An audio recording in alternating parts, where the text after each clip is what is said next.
I have more readily apparent ways to see learning. I can see people learn in ways that I can't in a classroom, not without a whole lot of gymnastics. People write. They write responses. They put things in front of me all the time. Those things are artifacts of learning.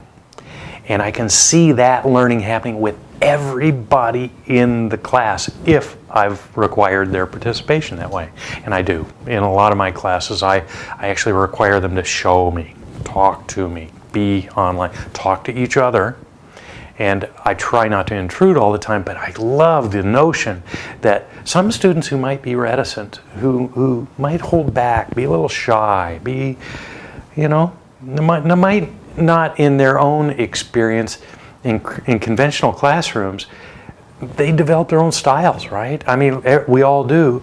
And sometimes those styles are to sit back and let it come to them. They're better at repost than they are at the lunge, and this breaks that cadence. It forces them to see that, to approach their learning in different ways, and sometimes ways they haven't even thought about.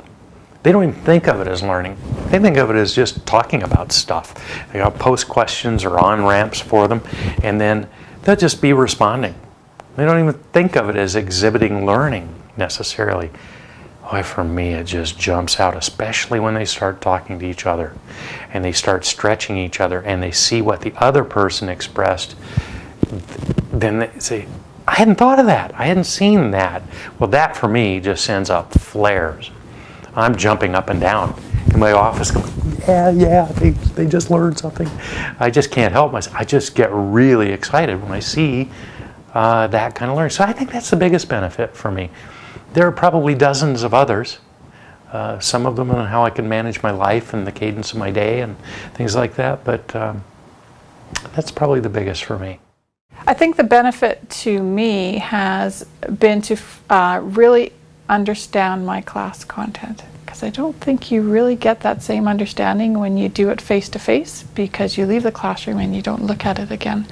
Whereas in my online class, while I'm teaching it, I'm continually looking at the content and reviewing the content, because I'm in it at the same time the students are in it.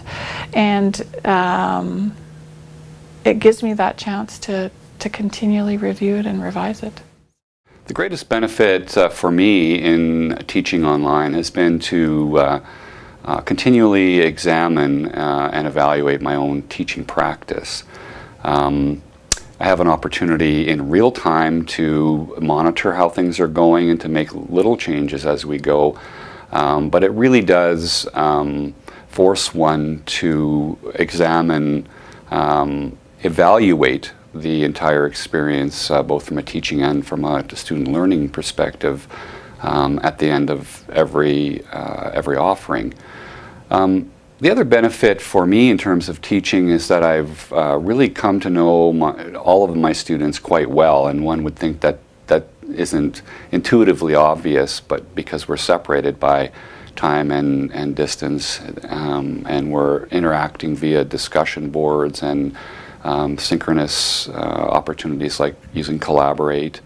But it's quite interesting how connected one becomes to each and every individual because of those interactions. So my goal is to enhance that learning environment and that learning experience to make it a richer, more meaningful learning experience for students. And by doing that, it becomes a richer and more meaningful experience for me as an instructor as well.